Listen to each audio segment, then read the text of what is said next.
ay naniniwala na raw ang maraming Pilipino sa mga binitawang salita ni Vice President Sara Duterte kung saan sa naging press conference ito. Sinabi niyang hindi marunong maging Pangulo si President Bongbong Marcos. Hindi marunong maging presidente. I don't ever remember may platform siya na sinabi kung anong gagawin niya para sa bansang ito. Kahit ang mga sariling gabinete nito, tila nagtataka kung ano-ano ang kanyang mga pinagsasasabi at bakit napapakabot pa sa kanyang kukote. Maraming netizen ang halos hindi makapaniwala sa naging responde ni President Bongbong Marcos kung saan inamin ito na mukhang hindi raw nila magagawa ng paraan ang ngayon sumasalantang bagyo sa Bagyong Region hanggat hindi raw humuhupa ang baha. Wala tayong magagawa if we just I'm feeling a little helpless here because all we can do is sit tight, wait, hope, pray that there's not too much damage, that there are no casualties. At kahit mga hindi Bicolano ay napapatanong kung ano raw ba talaga ang silbi ng Pangulo sa gobyerno kung hindi nito mabigyan ng solusyon ang problema ng mga tao na minsan na raw di umanong niloko nito noong nakaraang eleksyon. Paano raw siya naging presidente kung sa simpleng critical thinking lang ay hindi nito magawang umisip ng paraan para saklolohan ang nalulunod nating mga kababayan? We have some budgeting issues simply because na meron tayong napakarami ang dumadaan na bagyo. That's not something that we should worry about. Can we have the map again of Pag-asa of the track of the storm? I think this is going to be our best guide on what.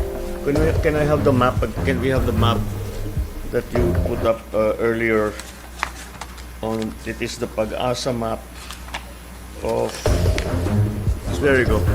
Okay, so this is what we can expect by Wednesday.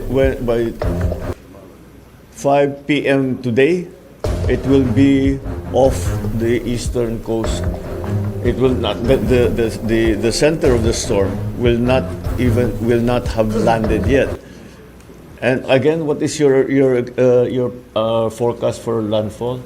What time and what place? It's about 8 later this evening, Mr. President, or early morning tomorrow.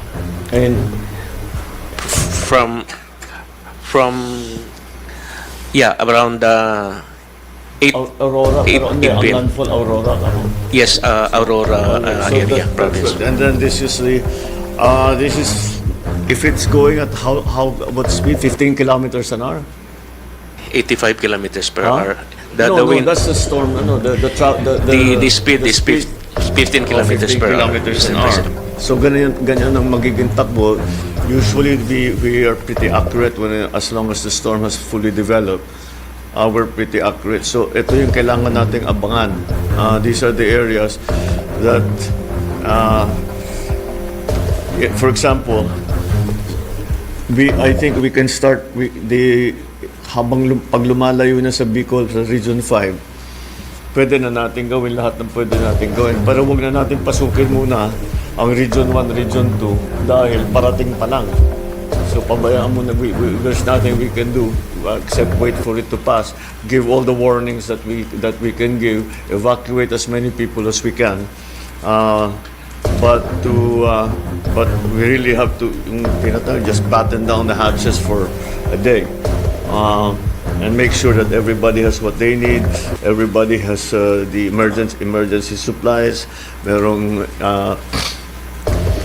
Meron silang ilaw, meron silang tubig. But maybe we'll have to shut that down. Pero wag na sana tumagal masyado. But in the meantime, mag-isip na tayo how we are when we can go in with our equipment for the public works and to open to open all the thoroughfares.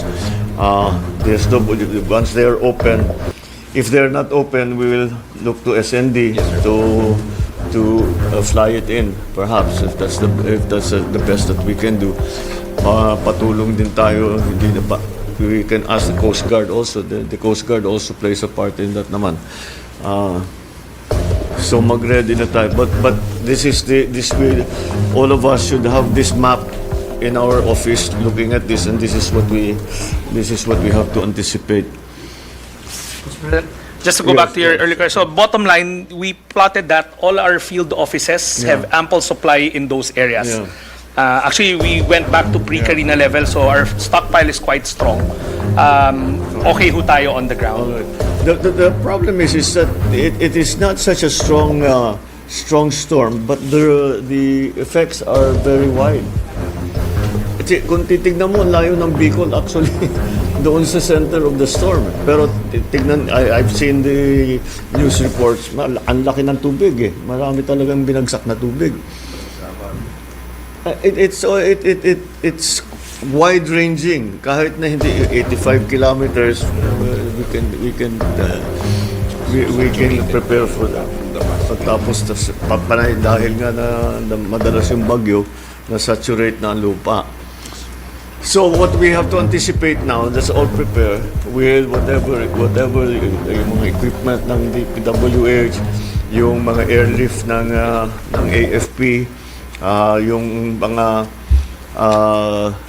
relief goods and kung ano man, whatever all the other that we are doing.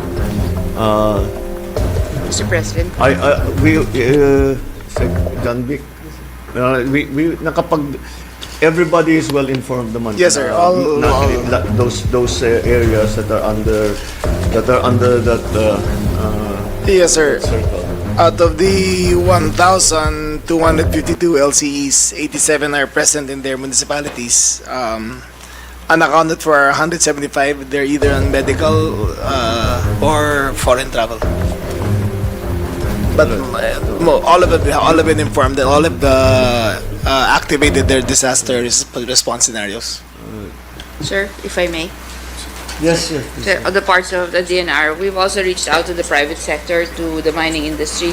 So they are now informed that they may be called to assist in response and recovery, probably rescue if need be, since they have the technical equipment and they have the manpower to perform rescue in terms of possible landslide and other situations. We've also asked and coordinated with the Philippine Space Agency. They've activated also image acquisition so we can actively monitor the extent of the impacts. From Pag-asa, the data that is coming in from space agencies incorporated to your forecast. Oh, kasama yan eh. Ang pagkaintindi ko, kasama talaga. Yes, Mr. President. We have function of our sometimes our satellites. We have access from meteorological satellites Yeah. actually All from right. Japan. And, No, that's right. We need to get all the best data that we can. I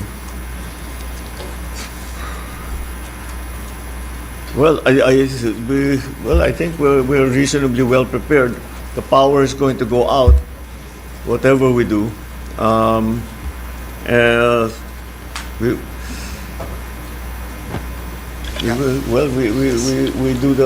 We just follow our regular procedure. We take down the power when it is not safe. Yes, Mr. President. To keep the cables energized. Yes. Mr. President, come back. we have 16 electric cooperatives which are partially out of power. 4 are completely without power, including Sorsogon, Biliran, and as far down as Siargao. So, Yes, I know. I was surprised to hear. So, NEA is already coordinating and so far as rehabilitating the ones in the Bicol region. 69 kV lines have been affected also in a number of areas. So, NGCP, as you said, will be coming in as the weather situation improves. Yes. Well, again, we turn the power off precisely to keep it safe, and then go back and take a look at the damage, see how we can repair it. There's sometimes a tendency in these areas because we say bring the power back immediately, So jerry-rigged lang yung mga ginagawa nila. But then it becomes permanent. And that makes the powers, the system frail, not robust. I don't know how we get around that. Because talagang there is a very, very strong demand. Balik na yung kuryente kaagad, as quickly as possible, bilis. So kung ano-ano na lang ginagawa. That's really that. Kaya yung mga nakikita niyo yung war na bulbul, yun eh. Oh, dahil nagmamadali. Basta kahit pa paano, sige, basta ilagay mo dyan. Huwag short yan, di na bale, basta ilagay mo. Oh, sige, okay na yan. Tapos, dapat mabalikan, pero hindi na binabalikan. So we have to be conscious of that so that we make our systems more robust. We take note of that, Mr. President. Yeah. Oo nga. Oo. All right. Well, again, as health, you'll go in as soon as you can. Basically, we can start to go in. I don't know. Depends also on public works and the availability of airlift. But we cannot go in right now. Maybe parts of Bicol, baka maumpisahan na natin. Baka pwede nang lumipad ang helicopter or something like that para makapasok man lang na makapag-report na mabuti kung ano yung sitwasyon. But the point right now is that the storm is actually still off of our coast. It's not yet hasn't made landfall yet. So the worst is yet to come, I'm afraid. So let's all prepare. Let's just all prepare so that the minute that we get the signal that it's okay to go in, we'll all be able to go in. Well, like in any, the first responders are going to be the local governments. Silang una talaga makakapasok dyan. Let's be sure that kung meron talagang request for assistance, that we will try and give them the assistance. Kasi meron talagang mga bagay, meron talagang mga problema na hindi kaya ng local government o kulang ang local government. They need more. So let's make sure na may maganda yung coordination natin at saka yung sa mga lokal na tumawag sila, magsabi sila kung ano yung pangyayari. As a present, Congressman El Rey already conveyed this need for assistance as soon as possible, sir. Yeah, all right. So we'll just stay very in close contact with them so that we know what their situation is, and if there's